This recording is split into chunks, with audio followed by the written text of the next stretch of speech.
And we're back for another episode of Rec Talk, live from the IHR Live Lounge in Manchester.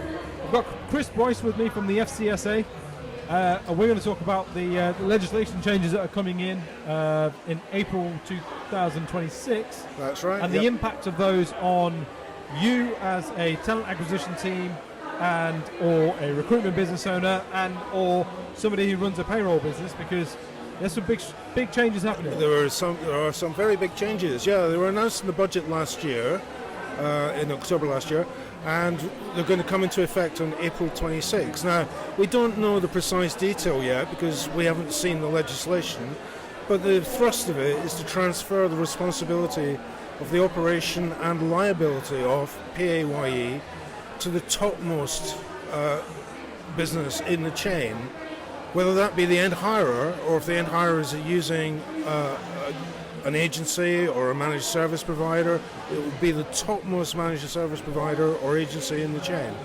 So you can imagine that the chain starts with the end hirer, managed service provider, agency, umbrella company, worker. Well, as Who of does the responsibilities currently sit with?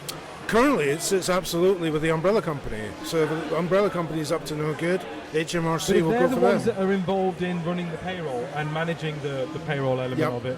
Why is that responsibility now shifting to me as a recruitment business owner or me as a talent acquisition manager who's using an umbrella company? It's a very good question. Why?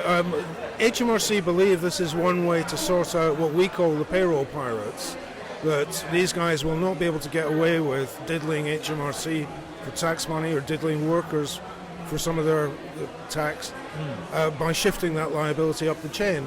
But with respect, Chris, I ran a recruitment business for 7.5 years. Yeah. I don't know the faintest thing about whether or not how to check whether or not my umbrella company is being compliant, short of relying on people like yourself, SafeRec, and the Passport Protect or whatever it was, whatever they call themselves today, right? Short of relying on them, I don't know whether these guys are being compliant or not. Surely the responsibility should remain with those dealing with the tax. That would be my view. I think they're making a mistake. However, that's government policy, and that's what's going to happen. We're not going to change that. Right? But I don't think it's going to change. I'm trying to understand the reasoning and the rationale here, and then also we've really got to acknowledge what the hell do I do now to make sure that these guys are compliant. Right. So I would absolutely urge everybody in that supply chain to make sure that you're looking both up the way and down the way in the chain to make sure that your suppliers and your customers are fully compliant, and that you've taken steps, due diligence, use VeriPay, Diligence Hub, FCSA services. You mentioned a couple others, I'm not going to repeat those. But get in touch with FCSA, we can help you. We can help you free of charge in most cases. We have a recruiter partner program, which is all about education and enabling recruiters to become fully compliant and to stay fully compliant by ensuring their supply chain is fully compliant. The talent acquisition teams, you should be making sure that your agencies, and if you're doing direct hires, are absolutely compliant by making sure that they in turn are using FCSA accredited businesses.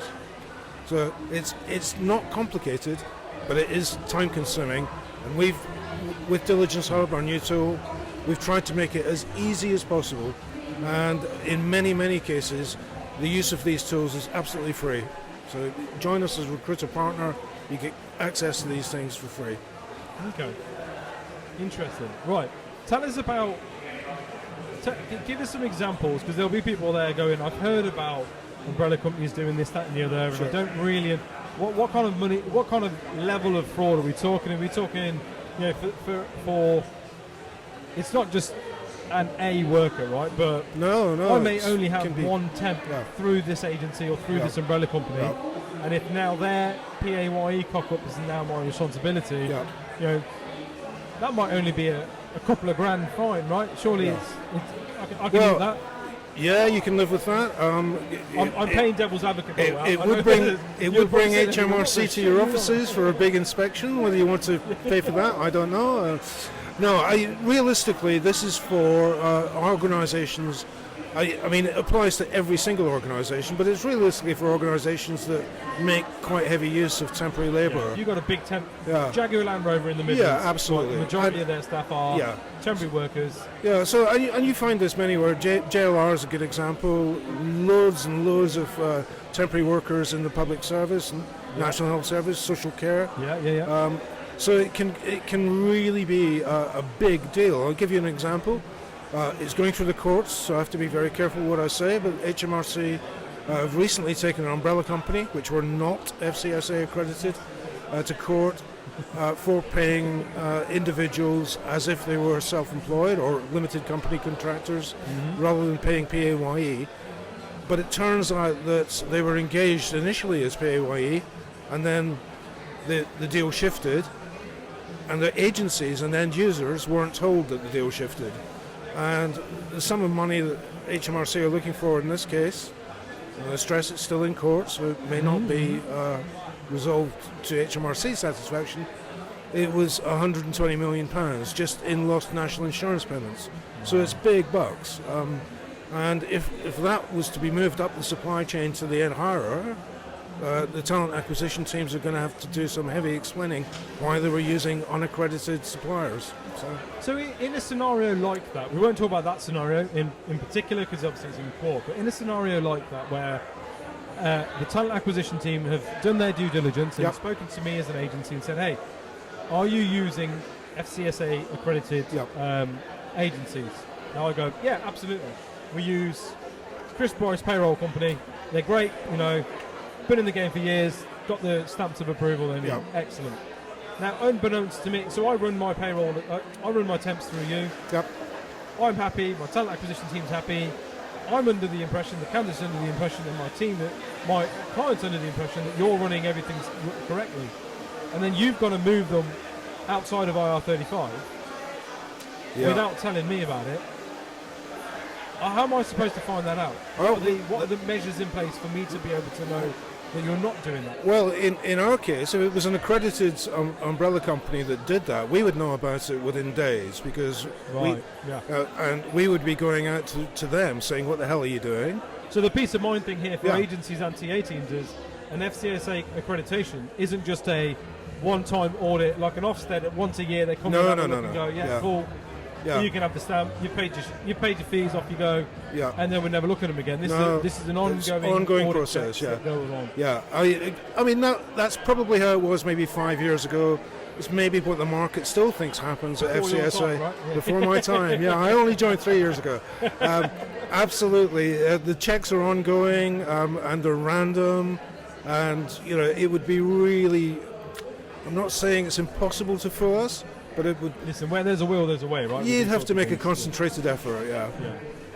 Right. Okay. Fine. So hence the importance to make sure this is fine. Yeah, absolutely. And look, yes, this doesn't come in until April 26th, but I think this is something that people need to be looking at today, right? Absolutely. Yeah.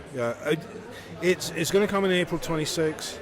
We don't know exactly the shape of the legislation, so we don't know exactly what the legislation is going to force you to do. But start today because. You can imagine changing systems, maybe changing your supply chain entirely by April 26. If you don't start pretty much July, August at a push, as soon as the legislation is published, then you're going to be playing catch up for the rest of the year. And it's going to be painful. If you're a heavy temp business, as a recruitment agency or somebody being supplied a ton of temps, you've got to move all of those. All your candidates that are currently being paid by a combination of 4 or 5 different umbrella companies, you're going to have to move those across as well, right? If you're not already using an accredited supply chain, If they're already outside of the say in this scenario, the FCSA approval suppliers. Yeah. So there's a lot of work to be done then. A lot of work, What if I'm dealing with an umbrella company, I really like this umbrella company, and he takes me out for my steak and chips that he does every Thursday, because that's part of the deal. And he says to me, look, I will get it. I will get I'm going to apply for the FCA thing. Just going to get Christmas out of the way. Just going to get into the new year, and then I'll do it. Well, okay, so getting... We know what the real world's like. Yeah, right? getting FCSA accreditation takes a bit of time. So if your supplier insists that he or she is going to apply for accreditation, yeah, check them out. I mean, it's not something that can be done overnight. It actually takes a couple of months. In fact, we allow up to 1 year for the initial accreditation process. It can take that long because some businesses actually have to restructure their businesses internally. Yeah. Change some of their processes to make sure that they can pass our accreditation test. So, yeah, don't accept the word for it. Come and ask us. We'll tell you who's applied. Oh, okay, we don't make it public who's applied, and we don't make it public who's failed. It's only if you do something that we ask you to leave, or you have to leave for various reasons, we tell the whole supply chain about that, just to make sure that they're up to date. Yeah. But some companies apply, and they're perfectly good companies, don't get me wrong, very, very good, solid businesses, but they've maybe only catering for 50 contractors. Well, we have a 75 contractor minimum limit. Maybe they've only been in business for 18 months. Well, you have to be in business for 2 years before you can even apply for FCSA membership. So that's a tough. Yeah, it's quite tough to get in. That's tough. That's tough. Because if I'm starting up, I only started up a year ago, and I'm doing everything compliantly, and I'm above board. The reasons are we really do look for some good financials, good liquidity, which can take a bit of time to build up. We're also very conscious, perhaps a hangover slightly from the past, that the very small umbrellas could be mini umbrellas, which are a big no-no. So we do have these constraints on application, just to make sure that your business is, might be a perfectly good business, but is it quite ready for full-blown accreditation? So it can be tough to get that accreditation. And we don't want you to waste your time and money if it's not the business for you, and you want to move out of the market. So. I understand. Excellent. Any closing thoughts? Anything you want to leave us with? Well, I'd just say I've enjoyed the day, enjoyed chatting to you. It's been good fun. It's my very first podcast. Is it actually? Yeah. We should do a proper one at some point. I'll definitely do that. I'll definitely do that. Yeah. Thank you very much. Are you going to be at the Recruitment Agency Expo? In Birmingham. This time. We're looking at that. We did London earlier in the year. We'll look at Birmingham. We'll see. We find that exhibitions, sometimes they work, sometimes they don't. I think we might well be at Rec Expo, but not exhibiting. We might be talking. But we'll see. We'll see how it goes. Well, look, I'm sure our paths will cross. Well, thank you so much for your Thank time. you. It's been a pleasure. Really important stuff to talk about. Thank you. Guys, if you want to find out more about the FCSA, find out about the legislation changes that are happening, and anything else that you want a Q&A on, links to their website, their LinkedIn page, and to Chris and the team's personal LinkedIn page and contact pages and so on will be in the descriptions below. Thank you for listening. We'll see you again next time. Thank you.